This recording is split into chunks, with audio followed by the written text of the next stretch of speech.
News first ಆಯೋಜಿಸ್ತಾ ಇರುವ ಕರ್ನಾಟಕದ ಅತಿ ದೊಡ್ಡ ಇವಿ ಎಕ್ಸ್ಪೋ.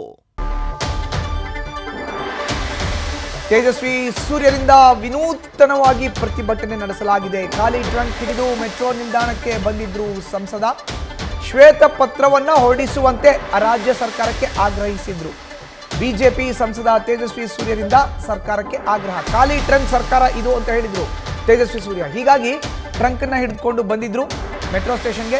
ಮೆಟ್ರೋದಲ್ಲಿ ಪ್ರಯಾಣಿಸುವ ಮುನ್ನವೇ ಸಂಸದನನ್ನ ವಶಕ್ಕೆ ಪಡೆದಿದ್ದಾರೆ ಪೊಲೀಸರು.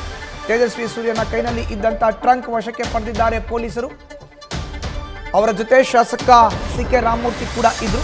ವಿನೂತನವಾಗಿ ಪ್ರತಿಭಟನೆ ಮಾಡಲಿಕ್ಕೆ ಮುಂದಾಗಿದ್ದಂಥ ಸಂಸದನನ್ನ ವಶಕ್ಕೆ ಪಡೆದಿದ್ದಾರೆ. ನೋಡಿ, ಕಾಂಗ್ರೆಸ್ ಸರ್ಕಾರ ಖಾಲಿ ಟ್ರಂಕ್ ಸರ್ಕಾರ ಅಂತ ಹೇಳಿ ಖಾಲಿ ಟ್ರಂಕನ್ನು ಹಿಡಿದುಕೊಂಡು ಪ್ರಯಾಣ ಮಾಡಲಿಕ್ಕೆ ಮುಂದಾಗಿದ್ರು ಮೆಟ್ರೋದಲ್ಲಿ.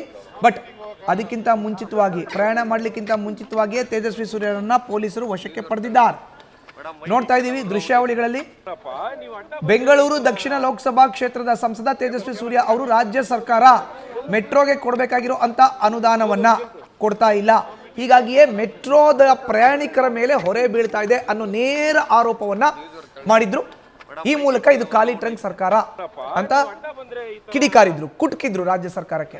ಕೇಂದ್ರ ಸರ್ಕಾರ ಮೆಟ್ರೋನ ನಿರ್ಮಾಣ ಮಾಡಿದ್ದಾಯ್ತು, ಅದರ ನಿರ್ವಹಣೆ ರಾಜ್ಯ ಸರ್ಕಾರದ್ದು. ಬಟ್ ಗ್ಯಾರಂಟಿಗಳ ಅನುಷ್ಠಾನದಿಂದ ಮೆಟ್ರೋಗೆ ಕೊಡಬೇಕಾಗಿರುವಂತ ಅನುದಾನವನ್ನ ರಾಜ್ಯ ಸರ್ಕಾರ ಕೊಡ್ತಾ ಇಲ್ಲ.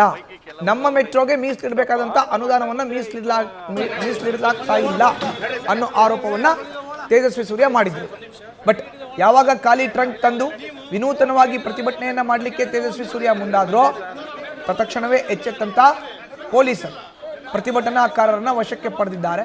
ಸಂಸದ ತೇಜಸ್ವಿ ಸೂರ್ಯ, ಜಯನಗರ ವಿಧಾನಸಭಾ ಕ್ಷೇತ್ರದ ಶಾಸಕ ಸಿ.ಕೆ. ರಾಮಮೂರ್ತಿ, ಮಾಜಿ ಕಾರ್ಪೊರೇಟರ್ ಸೋಮಶೇಖರ್, ಮೂವರು ಕೂಡ ಇದರೇ ನೋಡ್ತಾ ಇದ್ದೀವಿ ದೃಶ್ಯಾವಳಿಗಳಲ್ಲಿ. ಅವರನ್ನ ಈಗ ವಶಕ್ಕೆ ಪಡೆಯಲಾಗಿದೆ. ಖಾಲಿ ಟ್ರಂಕ್ ಅನ್ನ ಹಿಡ್ಕೊಂಡು ಮೆಟ್ರೋ ಸ್ಟೇಷನ್ ಹತ್ರ ಬಂದಿದ್ರು ತೇಜಸ್ವಿ ಸೂರ್ಯ. ಸ್ಪೀಕರಿಗೆ ತಿಳಿಸಬೇಕಾಗುತ್ತೆ, ನೀವು ಪ್ರಿವೆಂಟಿವ್ ಅರೆಸ್ಟ್ ಮಾಡಿದ್ರೆ ಡಿಟೆಸ್ಟ್ ಮಾಡಿದ್ರೆ ಅದಕ್ಕೆ ಅವಕಾಶನೇ ಇಲ್ಲ. ತಾವು ಒಂಚೂರು ಕಾನೂನು ತಿಳಿಸಿ ನಮಗೂ ಹೇಳಿ.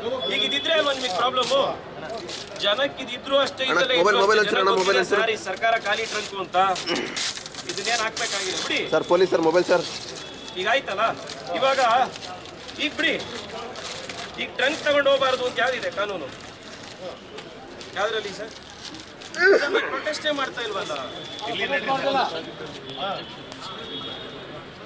ಸರ್. ನಾವು ಪ್ರೊಟೆಸ್ಟ್ ಮಾಡಿಲ್ಲ, ನಮ್ಮ ಫ್ಲೈಟ್ ಮಿಸ್ ಆಗಿ ಪಾರ್ಲಿಮೆಂಟ್ ಆಗಕ್ಕೆ ಹೋಗಬೇಡಿ.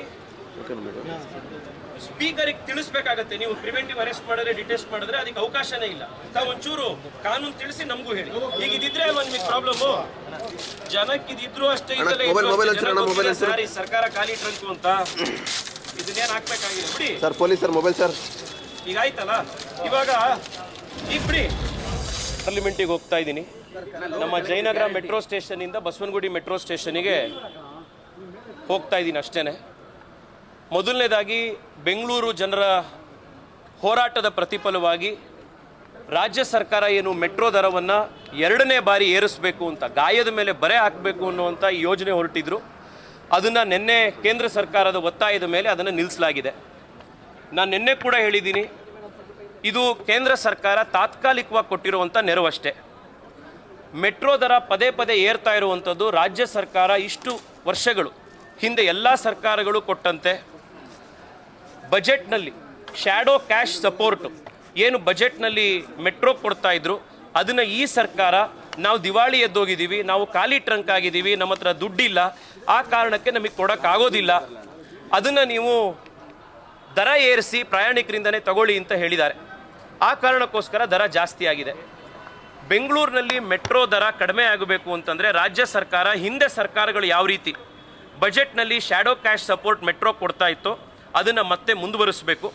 ಮಾನ್ಯ ಮುಖ್ಯಮಂತ್ರಿಗಳು, ರಾಜ್ಯ ಸರ್ಕಾರ ಫೇರ್ ಫಿಕ್ಸೇಷನ್ ಕಮಿಟಿ ಎದುರುಗಡೆ ನಮ್ಮ ಹತ್ರ ಆರ್ಥಿಕ ಸ್ಥಿತಿ ಇವತ್ತು ಭಾಳ ಕಷ್ಟದಲ್ಲಿದ್ದೀವಿ, ನಮಗೆ ಇದನ್ನು ಕಂಟಿನ್ಯೂ ಮಾಡೋಕ್ಕಾಗಲ್ಲ ಅಂತ ಹೇಳಿದ್ದಾರೆ.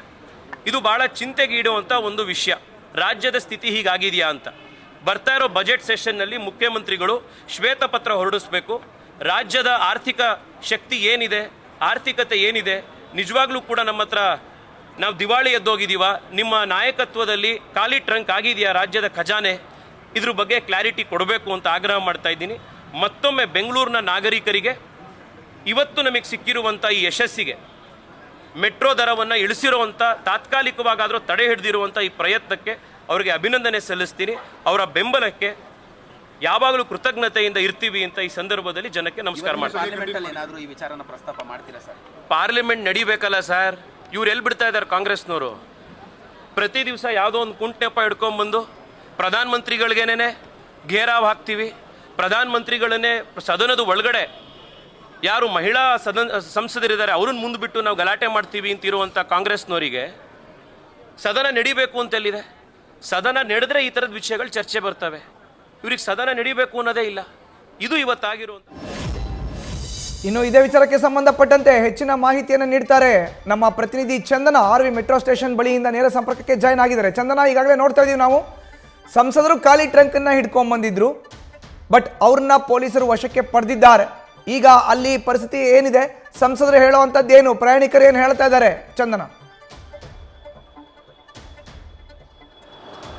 ಮಧುಸೂದನ್, ಈ ಮೆಟ್ರೋ ದರ ಏರಿಕೆ ಸಿನಾರಿಯೋನ ಗಮನಿಸಿದಾಗ ಇವತ್ತು 5% ದರ ಏರಿಕೆ ಆಗಬೇಕಾಗಿತ್ತು. ಅದಕ್ಕೆ ತಾತ್ಕಾಲಿಕವಾಗಿ ಸದ್ಯ ಬ್ರೇಕ್ ಬಿದ್ದಿರುವಂಥದ್ದು. ಈ ವಿಚಾರ ಪ್ರಯಾಣಿಕರಿಗೆ ನಿಜವಾಗ್ಲೂ ಖುಷಿ ಅಂತಾನೆ ಹೇಳ್ಬೋದು. ಆದರೆ ಮತ್ತೊಂದು ಕಡೆ ಈ ಬಿಜೆಪಿ ನಾಯಕರು ಹೋರಾಟವನ್ನ ಮುಂದುವರಿಸಿದ್ದೀವಿ ಅನ್ನುವಂಥ ಮಾತನ್ನ ಹೇಳ್ತಾ ಇರುವಂಥದ್ದು. ಇದು ತಾತ್ಕಾಲಿಕ ಬ್ರೇಕ್ ಅಷ್ಟೇ, ಇದಕ್ಕೆ ಪರ್ಮನೆಂಟ್ ಸೊಲ್ಯೂಷನ್ ಬೇಕು ಅನ್ನುವಂಥ ನಿಟ್ಟಿನಲ್ಲಿ ಇವತ್ತು RV ಮೆಟ್ರೋ ನಿಲ್ದಾಣದಲ್ಲಿ ಒಂದು ಮೌನ ಪ್ರತಿಭಟನೆಗೆ ಪ್ಲಾನ್ ಮಾಡಲಾಗಿತ್ತು ಸಂಸದ ತೇಜಸ್ವಿ ಸೂರ್ಯ ನೇತೃತ್ವದಲ್ಲಿ. ಆದ್ರೆ ಇವತ್ತು ಬೆಳಗ್ಗೆ ಸಂಸದರು ಖಾಲಿ ಟ್ರಂಕ್ ಅನ್ನ ಹಿಡ್ಕೊಂಡು ಬಂದಿದ್ರು. ಇಲ್ಲಿಗೆ ಪ್ರತಿಭಟನೆಯನ್ನ ನಾವು ಮಾಡ್ತಾ ಇಲ್ಲ, ಮುಷ್ಕರವನ್ನ ಮಾಡ್ತಾ ಇಲ್ಲ. ಆದ್ರೆ ಇದೇ ಖಾಲಿ ಟ್ರಂಕ್ ಅನ್ನ ಹಿಡ್ಕೊಂಡು ನಾನು ಮೆಟ್ರೋದಲ್ಲಿ ಟ್ರಾವೆಲ್ ಮಾಡ್ತೀನಿ ಅನ್ನುವಂತ ಖಾಲಿ ಟ್ರಂಕ್ ಅನ್ನ, ಅದ್ರ ಮೇಲೆ ಒಂದು ಬರಹ ಬರೆದಿತ್ತು, ರಾಜ್ಯ ಸರ್ಕಾರ ಖಾಲಿ ಆಗಿದೆ ಅನ್ನುವಂಥದ್ದು.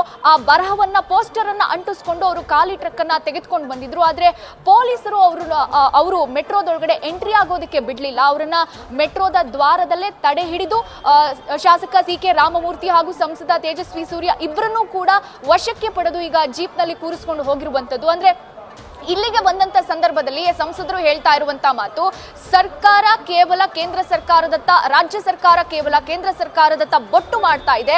ಆದ್ರೆ ನಿಜವಾಗ್ಲೂ ರಾಜ್ಯ ಸರ್ಕಾರದ ಬೊಕ್ಕಸ ಖಾಲಿಯಾಗಿದೆ, ದಿವಾಳಿ ಆಗಿದೆ. ಅವರಿಗೆ BMRCLಗೆ ಒಂದು ಶ್ಯಾಡೋ ಕ್ಯಾಶ್ ಸಪೋರ್ಟ್ ಕೊಡೋಕ್ಕೂ ಸಾಧ್ಯ ಆಗ್ತಿಲ್ಲ. ಅಂದ್ರೆ ಶ್ವೇತ ಪತ್ರವನ್ನ ಹೊರಡಿಸಬೇಕು ಮುಂಬರುವಂತ ಸೆಷನ್ ಅಲ್ಲಿ ಅನ್ನುವಂತ ಆಗ್ರಹವನ್ನ ಸಂಸದರು ಮಾಡ್ತಾ ಇರುವಂತದ್ದು ಮಧುಸೂದನ್. ಆದ್ರೆ ಮತ್ತೊಂದ್ ಕಡೆ ಈ ಮೆಟ್ರೋ ದರ ತಾತ್ಕಾಲಿಕವಾಗಿ ಬ್ರೇಕ್ ಬಿದ್ದಿದೆ, ಇದಕ್ಕೆ ಪರ್ಮನೆಂಟ್ ಸೊಲ್ಯೂಷನ್ ಬೇಕು.